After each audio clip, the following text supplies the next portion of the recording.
Hey guys, this video is about hand sewing. So in this video, we're going to cover 3 basic stitches today, and that's going to be the basic stitch, and I'm going to use a double thread for that one. We're going to cover the slip stitch, we'll use a single thread, and then we will also cover the catch stitch, which is also a single threaded stitch. I will cover why they're important, when you will use it, and talk about why hand sewing in general is important. So why is hand sewing important?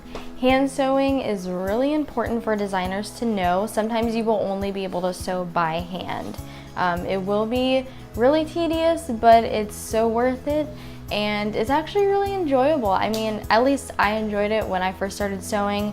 I sewed almost everything by hand, and you may find that you really like it. And even if you don't, it's good to know anyway. So we'll get into the different stitches now. So what you will need for this project is 5 squares of fabric. It can be rectangles, squares, anything you need, whatever gets the seam done. Some thread and a hand sewing needle, like this. Fabric cutting shears. I like these big bulky ones. And some pins. Regular sewing pins, can be with or without the little bob at the end, like this. And you'll also want an iron to iron down your hems, and probably a tape measure or a ruler if you want to be precise. So let's get started. Alright, so we're going to start with the basic stitch. This is a really good chance for me to show you how to thread a needle. I've got all-purpose thread here and a regular hand sewing needle. Here's my fabric cutting shears. You're going to want to cut it at an angle. That's the best way to be able to make it fine enough to get it through the needle. So you're just going to kind of cut it like that. And you're going to want to get this. I'm going to do it a little bit closer for you. Try to get it in the hole right there. Cutting it at an angle makes it so much easier. So this one is going to be double threaded. That means this end right here is going to meet all the way at the other end. So you're just going to kind of pull it and make sure that it doesn't knot up as you're doing it. You're going to pull it all the way toward the end. Make sure the thread that you're using is not too long and not too short, because if it's too short, it's going to run out and kind of be, hard to work with. If it's too long, it's going to get all tangled and annoying, and you don't want that. Alright, I'm going to get a good knot here. I always double knot it.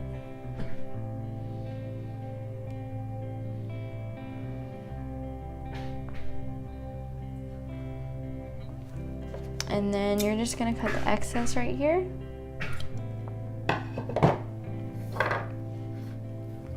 Alright, so you've got the double thread. If you want, you can kind of lick your finger and do that to keep it together. So what I did was I personally cut 6 by 6 squares, but you can, cut whatever size you want. I just thought it'd be a good example, and I pinned these down.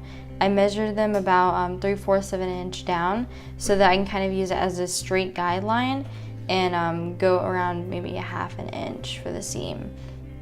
So I'm going to start this. You're always going to want to put the fabric right sides together, and then you're going to want to start from the back side of where you're going. Push it through. And now you're going to take this part and then just poke it. You're going to want to see how long you want your stitch to be. Not too long, not too short. Make sure it doesn't get caught on any pins along the way. And pull it. And then you're just going to go through the back side. For the first few times, if you want to, you can kind of, check on the back and see how it's doing. And then you're going to just kind of gauge it. This looks like almost the same length as the next one over. So you're going to want to do that. And then poke it right through.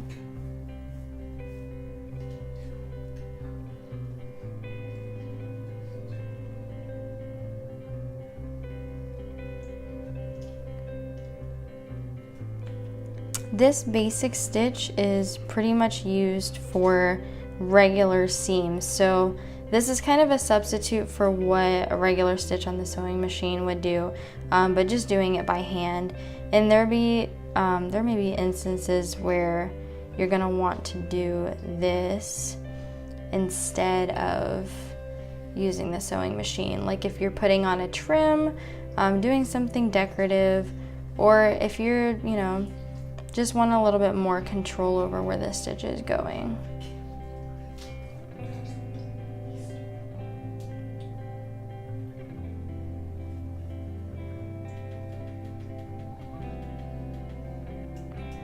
All right, so you're gonna wanna keep it as straight as possible, and just kind of check on the back.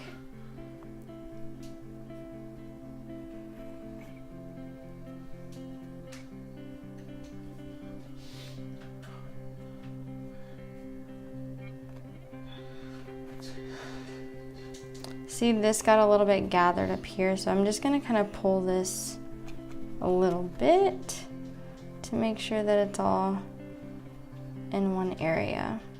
And then you would just keep going from there. And then for the double thread, let's see.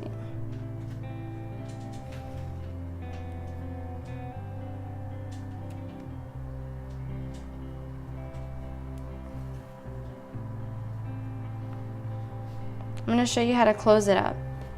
So you're gonna lay it down, kind of pull it around in a circle, and then you're gonna wanna keep the circle as close to the fabric as possible. Just kind of keep pulling, pulling, pulling, pulling, pulling. Keep your finger there, keep it in line, and you're just gonna kind of put your finger toward this circle to close it up right here.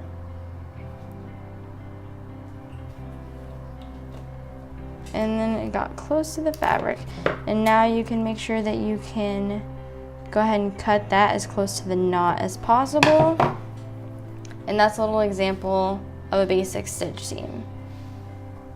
Obviously in a regular case, you would, you know, keep going to the end of the fabric for the basic stitch seam and go all the way down. But I want to be able to show you guys the other ones as well. And then what you would do is pretty much press the seam open like this, and it would look something like this on the back side. See it all stitched together. All right, so the next one up I'm gonna show is the slip stitch. So I'm just gonna use the thread that I have left over. This is gonna be single threaded. So I'm going to pull this down a little bit and maybe give it like this much give. Kind of keep it toward the top because you don't want the needle falling off, but you don't want to, you know, have it all the way down either. So we'll go ahead and knot this one. You're gonna want to do this one maybe 2 or 3 knots.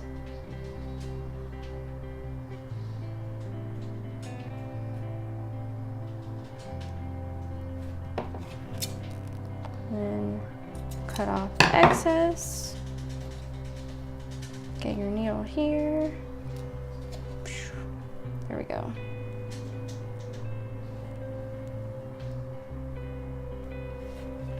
All right, so what I did here is I took 2 6x6 squares as well. I pinned them. It doesn't matter how you measure this. I just pinned this to line it up with each other, and kind of created a little situation here where there's 2 pieces, like as if maybe a seam unraveled and you're trying to stitch it up and make it look invisible. So the slip stitch, you're kind of just slipping right in there and making it as invisible as possible. So what we're gonna do now is take this and start here from underneath and then go upward. And the point of this is to keep it right in these folds here. So for this one, it's across, over, across, over, across, over. So you go straight across to keep it together and keep it unseen, and then you go over to make sure that, you know, obviously it's making progress in direction here. So we're gonna go across into the fold right here. You're gonna poke right inside the fold. go maybe about this much over, staying inside the fold line. Pull it through. And then now you're gonna jump directly over back into the fold here.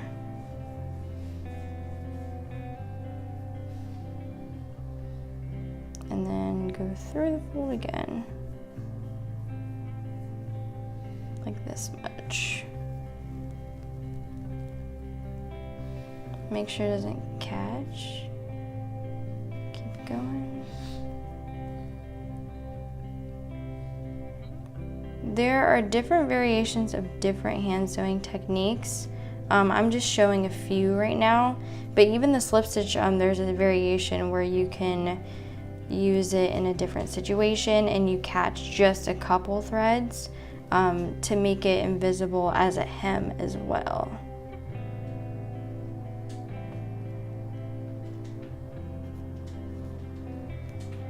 Oh no, it fell off. I'm gonna rethread it here.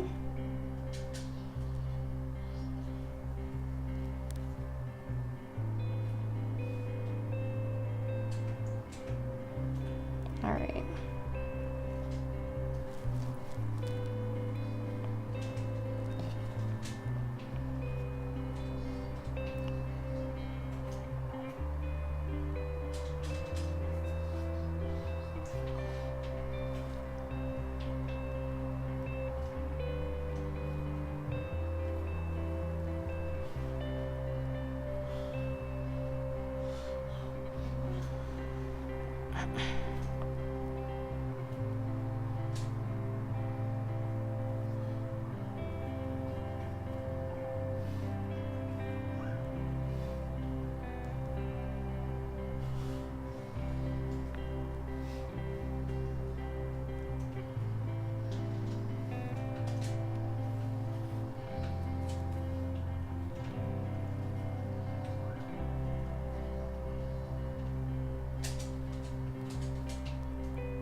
When you're doing this, make sure that when you're going in, you're not catching the outsides here.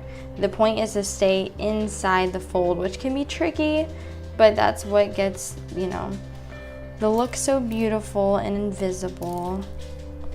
So with what we have here, just as an example of what it's looking like this.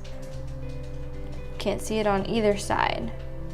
And then also, if it's like this, obviously you're gonna wanna pick a thread that is matching.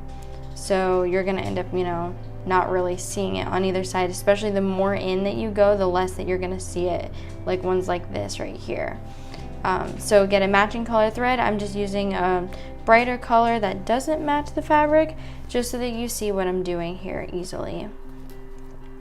All right. On to the next one. Sewing can get messy, for sure. Especially if you're like me, just having threads all over, but it's all good. All right, so this one is the catch stitch. I went ahead and did a single thread for this one as well, and I got started. I started on the left side and went toward the right because I'm right-handed, so this one's a little bit backwards. You're just kind of moving backwards here. If you're left-handed, then start on the right side. So what I do is, you see how this created a zigzag? I started here.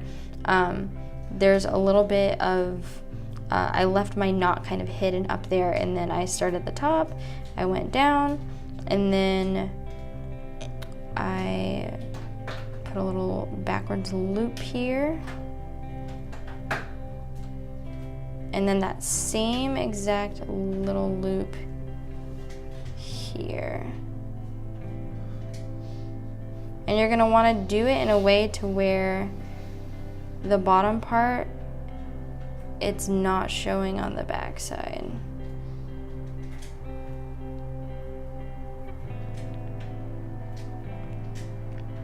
Like, see how it's right here, but not on this side.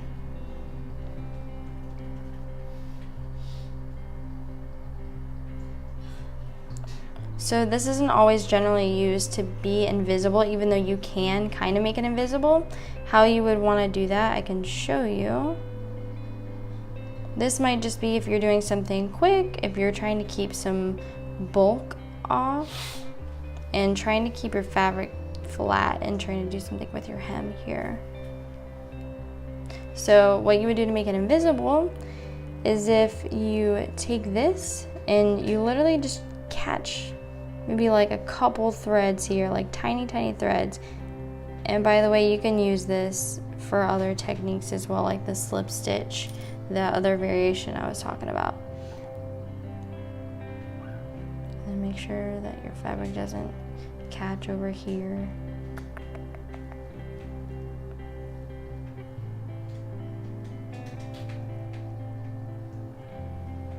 And then you can do the same thing.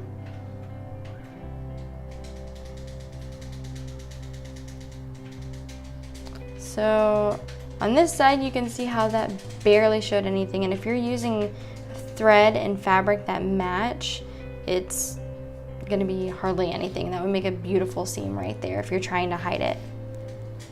Alright guys, so that concludes the basic stitch, the slip stitch, and the catch stitch for today. If you had any troubles going through these techniques, please leave your question in the comment below. Also, if there's a technique that you're looking forward to learning about, let me know what it is in the comments as well. We're also going to be going through some other basic techniques such as fabric preparation and tools for designer, things that are going to help for some even more introductory stuff. So don't worry if you got lost with anything I was talking about. Thank you so much for watching. Please subscribe if you haven't, leave a like on the video, share it with a friend that you might think is interested in learning fashion design, and have a great day.